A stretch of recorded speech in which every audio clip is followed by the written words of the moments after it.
ओम शांति। आज अव्यक्त बाप दादा के 2 जुलाई के मधुर महावाक्य सुनेंगे। ये महावाक्य बाप दादा ने 26 जनवरी 95 में उच्चारण किए हुए हैं। लास्ट वीक में बाप दादा ने ब्रह्मा बाप के 2 कदम सुनाए थे, आज्ञाकारी और सर्वंश त्यागी। तो आज भी ब्रह्मा बाप के 2 कदम फरमान बरदार और वफादार। तो बाप दादा के सामने 2 प्रकार के बच्चे हैं, स्नेही सहयोगी और दूसरे हैं सदा शक्तिशाली। जो स्नेही हैं वो सदा सहयोगी भी रहते हैं। सहयोग के कारण उन्हें कुछ प्राप्ति भी होती है, लेकिन उसका अनुभव कम कर पाते हैं। और शक्तिशाली बच्चे सदा योग युक्त होने के कारण सदा बाप के साथ का और साथ साथ सर्व शक्तियों का, गुणों की प्राप्ति का अनुभव भी करते रहते हैं।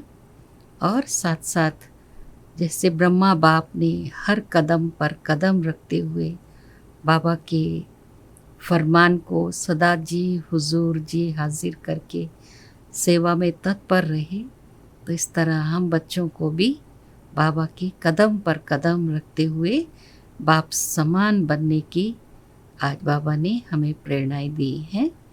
तो सुनते हैं बाप दादा के अव्यक्त महावाक्य, ब्रह्मा बाप के और 2 कदम।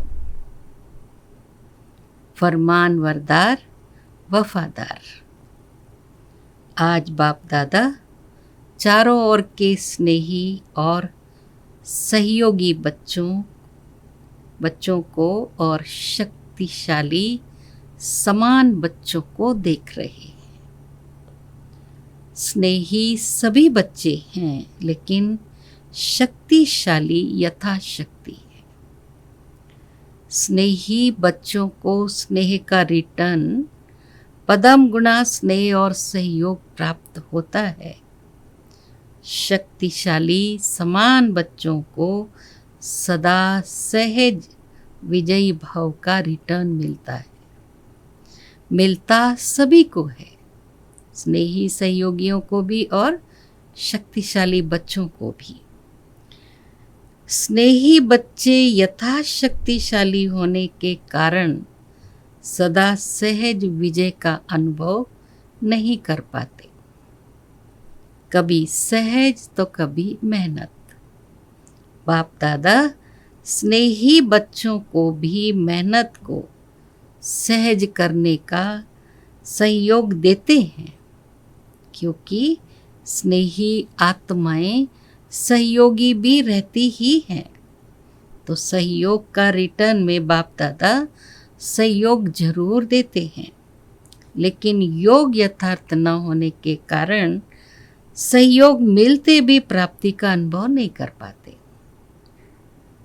सहज बाबा कहते योग यथार्थ नहीं तो सहयोग मिलते भी प्राप्ति का अनुभव नहीं कर पाते। योग द्वारा सहयोग का अनुभव होता है और शक्तिशाली समान बच्चे सदा योग युक्त हैं, इसलिए सहयोग का अनुभव करते सहज विजयी बन जाते हैं। लेकिन बाप को दोनों ही बच्चे प्यारे हैं, स्नेही सहयोगी भी और सदा शक्तिशाली बाप समान बच्चे भी। प्यार और सदा विजयी रहने की शुभ चाहना सभी बच्चों में रहती है, लेकिन शक्ति कम होने के कारण समय पर और सर्व शक्तियां कार्य में नहीं लगा सकते। बाप वर्षे के अधिकार में सर्व शक्तियों का अधिकार सभी बच्चों को देते हैं। बाबा कहते हैं, बाबा अंतर नहीं रखते, सभी को एक समान देते हैं। अधिकार देने में बाप दादा अंतर नहीं रखते, सभी को संपूर्ण अधिकारी बनाते हैं, लेकिन लेने में नंबरवार बन जाते हैं। बाप दादा किसको स्पेशल, किसको अलग ट्यूशन देते हैं क्या? नहीं देते ना। पढ़ाई सबकी एक, पालना सबकी एक है। पांडवों को अलग पालना हो, शक्तियों की अलग हो, ऐसा है क्या? सबको एक जैसी पालना और पढ़ाई है, लेकिन लेने में, रिजल्ट में कितना अंतर हो जाता है। कहाँ अष्टरत्न और कहाँ 16,108 रत्न, कितना अंतर है। ये अंतर क्यों हुआ? पढ़ाई और पालना को, वरदानों को धारण करना और कार्य में लगाना, इसमें अंतर हो जाता।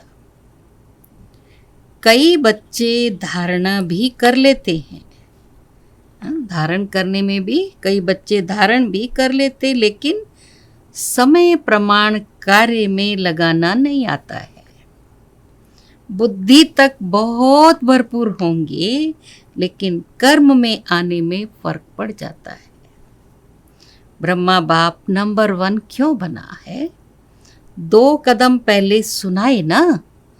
तीसरा, सदा बाप, शिक्षक और सतगुरु के फरमान बरदार बने। हर फरमान को जी हाजिर किया। बाप का फरमान है, सदा सर्व खजानों के वर्षे में संपन्न बनना और बनाना है।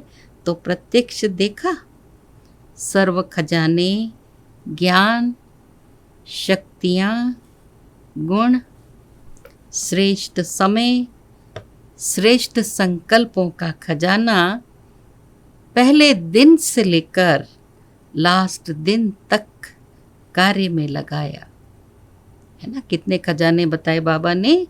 ज्ञान, शक्तियाँ, गुण, श्रेष्ठ समय, श्रेष्ठ संकल्पों का खजाना पहले दिन से लेकर लास्ट दिन तक ब्रह्मा बाबा ने उसको कार्य में लगाया।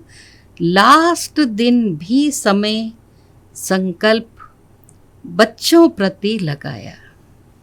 ज्ञान का खजाना, याद की शक्ति और सहनशीलता के गुण का स्वरूप, ये सब खजाने लास्ट समय तक शरीर को भी भूल सेवा में, प्रैक्टिकल में लगा कर दिखाया।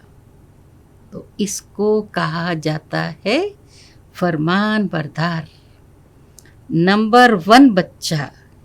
क्योंकि बाप का विशेष फरमान यही है कि याद और सेवा में सदा बाप समान रहो। तो आदि से लेकर अंत घड़ी तक दोनों ही फरमान प्रैक्टिकल में दिखा है ना। स्नेह की निशानी है फॉलो करना। तो चेक करो, आदि से अब तक सर्व खजानों को स्व के साथ साथ सेवा में लगाया। बाप का फरमान, एक श्वास व संकल्प सेकंड भी व्यर्थ नहीं गंवाना है। तो सारे दिन में ये फरमान प्रैक्टिकल में लाया, या कभी लाया कभी नहीं लाया? अगर कभी कभी फरमान बरदार बने और कभी नहीं बने, तो किस लिस्ट में आएंगे? बाप दादा हमसे पूछ रहे हैं, किस लिस्ट में आ जाएंगे? अगर बाप दादा फरमान बरदार की लिस्ट निकाले, तो आप किस लिस्ट में होंगे? पूछ रहे बाबा। अपने को तो जानते हो ना, क्योंकि आप सभी सर्व खजानों की ट्रस्टी, मालिक हो। तो एक संकल्प भी बिना बाप के फरमान के यूज नहीं कर सकते हो। या सोचते हो कि हम बालक सो मालिक हैं, इसलिए व्यर्थ गवाया, या क्या अभी करे, इसमें बाप का क्या जाता है? ऐसा तो नहीं सोचते हैं ना। बाप ने दे दिया, अभी हिसाब क्यों लेते हैं? नहीं, आप रोज बाप के आगे कहते हो कि सब तेरा है, मेरा नहीं है। कहते हो ना कि टाइम पर मेरा और टाइम पर तेरा, जब हमारा मतलब हो तो मेरा, वैसे तेरा। ऐसी चतुराई तो नहीं करते हो। ब्रह्मा बाप को देखा, अपना आराम का समय भी विचार सागर मथन कर बच्चों के प्रति लगाया। रात्रि में भी जागकर बच्चों को योग की शक्ति देते रहे। ये चरित्र तो सुने हैं ना, ब्रह्मा की कहानी सुनी है ना, है ना। बाबा जब विश्व किशोर दादा बीमार थे बॉम्बे में, तो रात भर बाबा उनको सकाश देते थे और दोनों का जो भी संकल्प वो दादा वहाँ करते थे, बाबा मधुबन में करते थे, दोनों का भी मैच होता था। तो देखो लास्ट तक भी बाबा ने बच्चों के प्रति अपना संकल्प, समय और शक्तियाँ लगाई। रात को जाग कर भी बच्चों को योग की शक्ति देते रहे। ये चरित्र तो सुने हैं ना, ब्रह्मा की कहानी सुनी है ना। फॉलो फादर किया या सिर्फ सुन लिया? बाबा पूछ रहे, सुनना अर्थात करना। तो तीसरा कदम सदा जी हाजिर, सदा हुजूर हाजिर और नाजिर। कभी ब्रह्मा बाप से शिव बाप अलग नहीं हुए, हाजिर नाजिर रहे ना। बच्चे ने कहा बाबा और बाप ने कहा मीठे बच्चे, तो मन की स्थिति में सदा हाजिर और नाजिर अनुभव किया। सेवा में सदा जी हाजिर किया, चाहे रात हो चाहे दिन हो। सेवा का डायरेक्शन मिला और प्रैक्टिकल किया, और कर्म में सदा हाँ जी किया। हाँ जी का पाठ पढ़ाया ना, तो आप क्या फॉलो करते हो? कभी हाँ जी कभी ना जी तो नहीं करते हो। तो प्यार का सबूत दिखाओ। ऐसे नहीं सोचो कि जितना बाबा से मेरा प्यार है उतना और किसका भी नहीं है। मेरे दिल में देख लो, क्या दिखाऊं क्या सुनाऊं। बच्चे ऐसे गीत गाते हैं, लेकिन सबूत दिखाओ। सबूत है फॉलो फादर।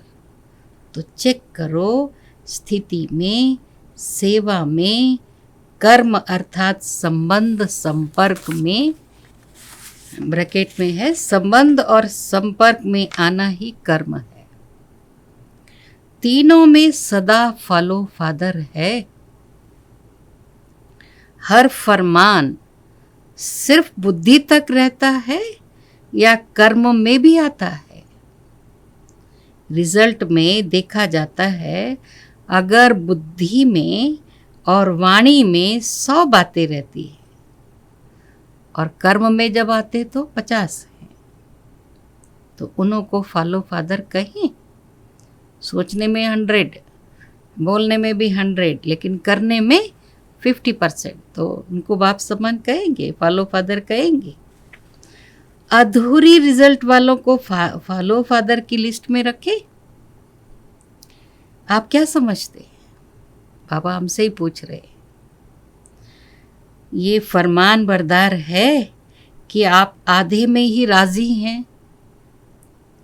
थोड़ा थोड़ा अंतर पसंद है। शुरू शुरू में माला भी बनाते थे, गोल्डन सिल्वर भी लिस्ट निकालते थे, तो अभी फिर से लिस्ट निकालें कि सिल्वर में नाम देखकर कॉपर बन जाएंगे? समय की सूचना बाप तो दे ही रहे, लेकिन प्रकृति भी दे रही। प्रकृति भी चैलेंज कर रही है, तो समय के प्रमाण आप लोग औरों को भी सूचना देते रहते हो। भाषणों में सबको कहते हो कि समय आ गया है, समय आ गया है। अपने को भी कहते हो या सिर्फ दूसरों को ही कहते हो? दूसरे को कहना तो सहज होता है ना, तो स्वयं भी ये चैलेंज स्मृति में लाओ। समय के प्रमाण अपने पुरुषार्थ की गति क्या है। बाप दादा एक बात पर अंदर ही अंदर मुस्कुराते रहते। किस बात पर मुस्कुराते जानते हो? एक तरफ मेजॉरिटी बच्चे कभी कभी एक सेकंड ये सोचते कि समय प्रमाण पुरुषार्थ में तीव्रता होनी चाहिए, और दूसरे तरफ जब माया अपना प्रभाव डाल देती है तो दूसरे सेकंड में ये सोचते हैं कि ये तो सब चलता ही है, ये तो महारथियों से भी परंपरा चला आता है, तो बाप दादा क्या करेंगे? गुस्सा तो नहीं करेंगे ना, मुस्कुराएंगे। और इसका विशेष कारण है कि समय प्रति समय पुरुषार्थ को बहुत सहज कर दिया है, इजी कर लिया है। स्वभाव को इजी नहीं करते, स्वभाव में टाइट होते हैं और पुरुषार्थ में इजी हो जाते। फिर सोचते हैं सहज योग तो है ना, लेकिन जीवन में पुरुषार्थ में इजी रहना, इसको सहज योग नहीं कहा जाता है। क्योंकि इजी रहने से शक्तियां मर्ज हो जाती, इमर्ज नहीं होती। आप सभी अपने ब्राह्मण जीवन के आदि का समय याद करो। उस समय कैसा पुरुषार्थ रहा? इजी पुरुषार्थ रहा या अटेंशन वाला पुरुषार्थ रहा? है ना, आदि का समय बाबा याद दिला रहे। अटेंशन वाला रहा, उमंग उत्साह वाला रहा। और अभी अलबेलेपन के डनलप के तकिए और बिस्तर मिल गए बच्चों को, है ना। अलबेलेपन के डनलप के तकिए और बिस्तर लगा लिए। साधनों ने आराम पसंद बना दिया। तो अपने आदि के पुरुषार्थ, आदि की सेवा, आदि के उमंग उत्साह को चेक करो, क्या था? आराम पसंद थे? बच्चों ने कहा नहीं। और अभी थोड़ा थोड़ा है। साधन सेवा के प्रति है, साधन स्वयं को आराम पसंद बनाने के लिए नहीं है। तो अभी डनलप का तकिया और बिस्तर निकालो। पटरानियां बनो, पटराने बनो, भले पलंग पर सो, लेकिन स्थिति पटरानी और पटराने की हो। स्थिति में तो परिवर्तन कर सकते हैं ना, भले पट में नहीं सो सकते।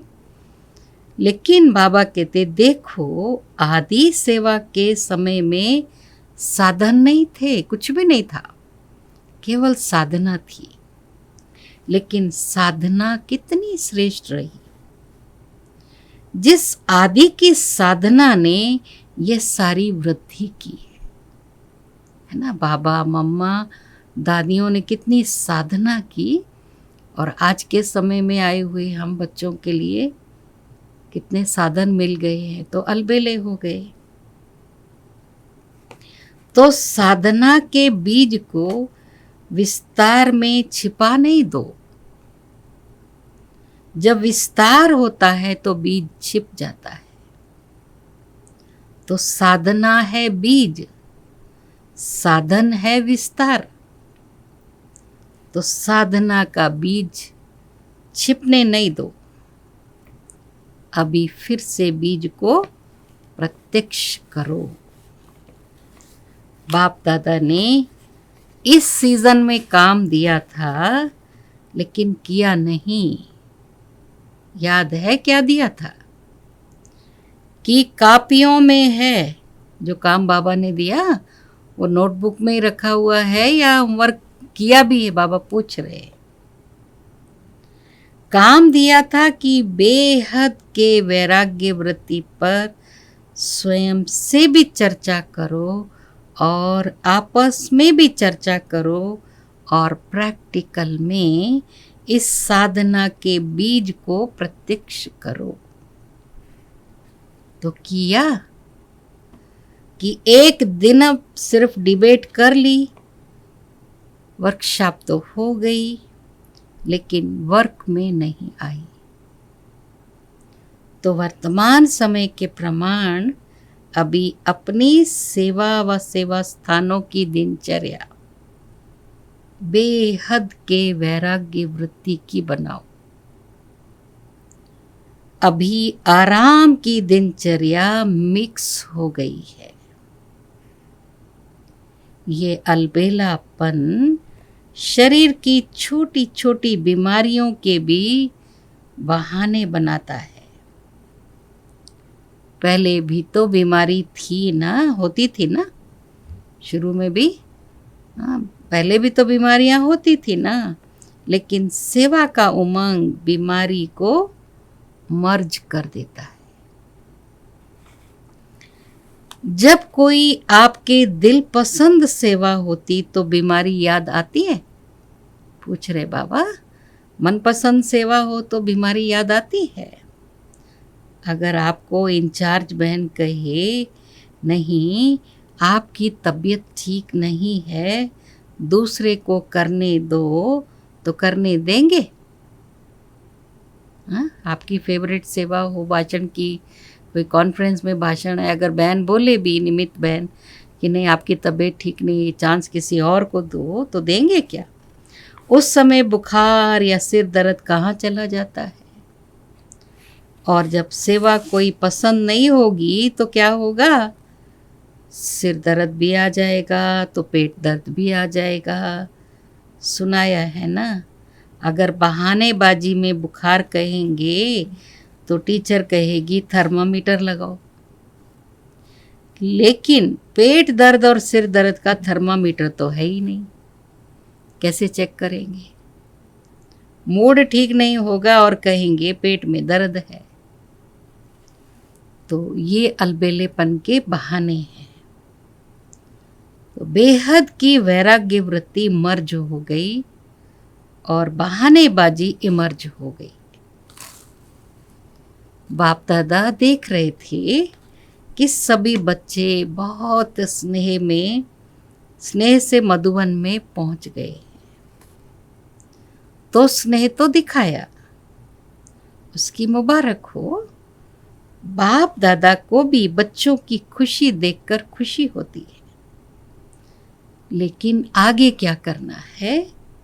सिर्फ मधुबन तक पहुंचना है या स्नेह का सबूत दिखाने के लिए फरिश्ते रूप में वतन में पहुंचना है? क्या करना है? मधुबन में पहुंचे उसकी मुबारक है, लेकिन फरिश्ता बन वतन में कब पहुंचेंगे? चलते फिरते आप सभी को फरिश्ता ही देखें। बोल चाल रहन सहन सब फरिश्तों का बन जाए और फरिश्ते का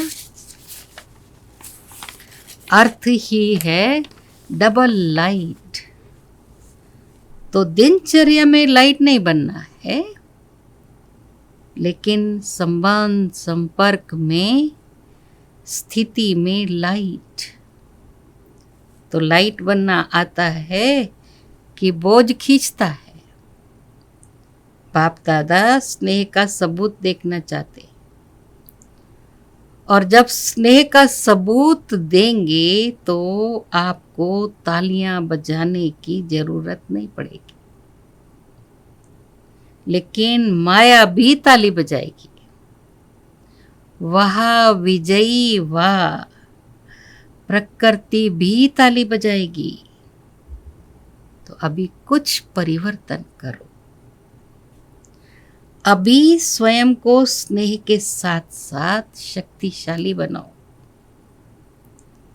स्वयं के परिवर्तन में शक्ति स्वरूप बनो।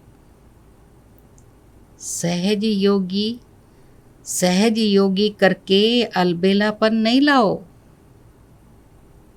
बाप दादा देखते हैं कि स्व प्रति, चाहे सेवा प्रति, चाहे औरों के संबंध संपर्क प्रति अलबेलापन ज्यादा आ गया है। ऐसे नहीं सोचो कि सब चलता है। एक दो को कॉपी नहीं करो, बाप को कॉपी करो। दूसरों को देखने की थोड़ी ज्यादा आदत हो गई है। अपने को देखने में अलबेलापन आ गया है। बाप दादा ने सुनाया था ना कि नजदीक की नजर कमजोर हो गई है, अपने आप को देखने की नजर कम है और दूर की नजर तेज हो गई है। तो अभी क्या करेंगे? सीजन का फल क्या देंगे कि सिर्फ बाप आया, मिला, मनाया, मुरली सुनी, यही फल है? हर सीजन का फल होता है ना, तो इस सीजन का फल बाप दादा को क्या भोग लगाएंगे? भोग लगाते हो तो फल भी रखते हो ना। वो तो बाजार में मिल जाता है, कोई बड़ी बात नहीं है। अब इस सीजन का फल क्या भेंट करेंगे या भोग लगाएंगे? लगाना है या मुश्किल है? तो देखेंगे नंबर 1 भोग कहाँ से आता है। कौन सा भोग बाबा पूछ रहे हैं? बाबा कह रहे कि अभी जो सीजन है, जो अभी समय चल रहा है, उस अनुसार अपनी कमी, कमजोरी, अलबेलापन ये सब निकालना है और अपने आप की चेकिंग करनी, दूसरों की नहीं। तो बाबा कहते अभी ये भोग लगाना इजी है, मुश्किल है? तो देखेंगे नंबर 1 भोग कहाँ से आता है। वायदा तो बहुत अच्छा करके जाते हो, कभी भी ना नहीं करते हो, हाँ जी करते हो, खुश कर देते हो। बाबा के सामने हाँ जी करके बाप दादा को खुश कर देते हो।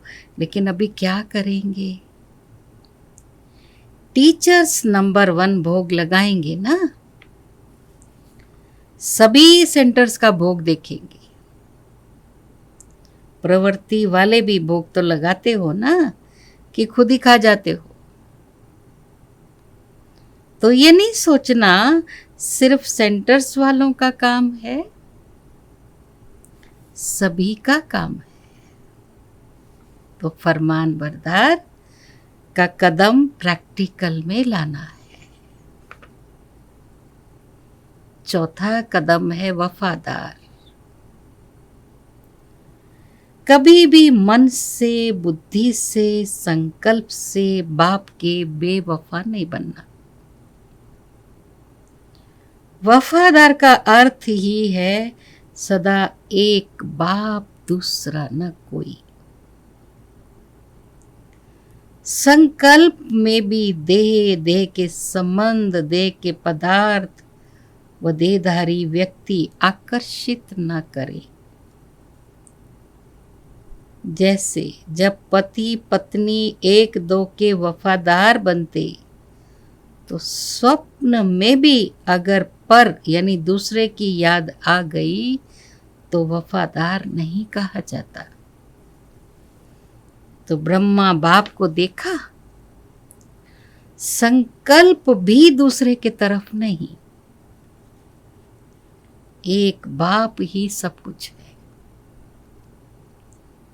इसको कहा जाता है वफादार। अगर पदार्थ की भी आकर्षण है, साधनों की भी आकर्षण है, तो साधना खंडित हो जाती है, वफादारी भी खंडित हो जाती है। और खंडित कभी भी संपन्न पूज्य नहीं गाया जाता है ना। खंडित मूर्ति की पूजा नहीं होती है। तो चेक करो कि संकल्प में भी कोई आकर्षण बेवफा तो नहीं बना देती है। अगर जरा भी किसी के प्रति विशेष झुकाव है, थोड़ा भी पर्सनल झुकाव है, चाहे गुण के ऊपर, चाहे सेवा के ऊपर, चाहे अच्छे संस्कारों के ऊपर भी, अगर एक्स्ट्रा प्रभावित हैं तो वफादार नहीं कहा जाएगा। सबकी विशेषता बेहद की विशेषता पर आकर्षित है, वो दूसरी बात है। लेकिन किसी विशेष व्यक्ति या वैभव के ऊपर आकर्षित हैं तो वफादार की लिस्ट में खंडित गाया जाएगा। तो चेक करो कि खंडित मूर्ति तो नहीं है, पूज्य हैं। कहाँ एक्स्ट्रा लगाव व झुकाव तो नहीं है ना। बाबा ने बताया कोई कितनी भी अच्छी सेवा करे, कितना भी गुणवान हो, सहयोगी हो, करण करावन हार तो बाबा है ना। तो हम किसी व्यक्ति के लगाव झुकाव में जाते तो ये भी बेवफाई है। संकल्प मात्र भी झुकाव नहीं, वाचा कर्मणा की तो बात ही छोड़ो, लेकिन संकल्प मात्र भी है तो खंडित की लिस्ट में आ जाएंगे। तो चेक करना आता है ना। अच्छा, चारों ओर के स्नेह का सबूत देने वाले, हर फरमान के संकल्प बोल और कर्म में लाने वाले, सदा स्वयं को बाप समान सिंपल और सैंपल बनाने वाले, ब्रह्मा बाप के हर कदम पर कदम रखने वाले, ऐसे शक्तिशाली बाप समान बनने के दृढ़ संकल्पधारी सर्व बच्चों को बाप दादा का याद प्यार और नमस्ते। हम रूहानी बच्चों की रूहानी मात पिता बाप दादा को याद प्यार, गुड मॉर्निंग और नमस्ते, ओम शांति। आज बाप दादा का वरदान है, साक्षीपन की स्थिति द्वारा हीरो पार्ट बजाने वाले सहज पुरुषार्थी भव। साक्षीपन की स्थिति द्वारा हीरो पार्ट बजाने वाले सहज पुरुषार्थी भव। विस्तार है, साक्षीपन की स्थिति ड्रामा के अंदर हीरो पार्ट बजाने में सहयोगी बनती है। अगर साक्षीपन नहीं तो हीरो पार्ट बजा नहीं सकते।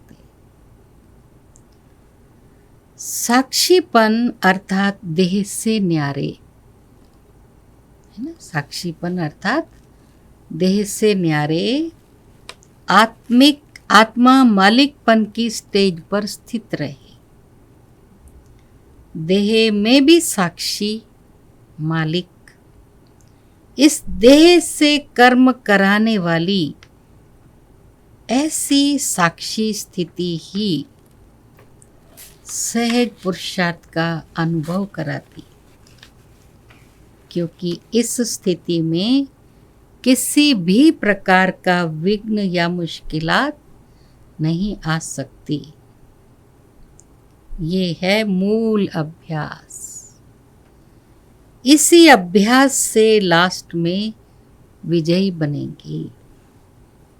स्लोगन है, फरिश्ता बनना है तो अपने सर्व रिश्ते एक प्रभु के साथ जोड़ लो। फरिश्ता बनना है तो अपने सर्व रिश्ते एक प्रभु के साथ जोड़ लो। आज का अव्यक्त इशारा है।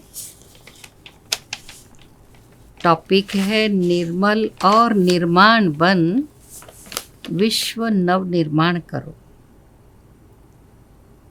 जिन बच्चों का स्वभाव निर्मल है वो विचार देने लेने में सहज होंगे, किसी भी सेवा में विघ्न रूप नहीं बनेंगे। उन्हें ये संकल्प भी नहीं आएगा कि मेरा विचार, मेरा प्लान, मेरी सेवा इतनी अच्छी होते हुए भी मेरा क्यों नहीं माना गया। ये मेरापन आना ही अलाई मिक्स होना है। ओम शांति।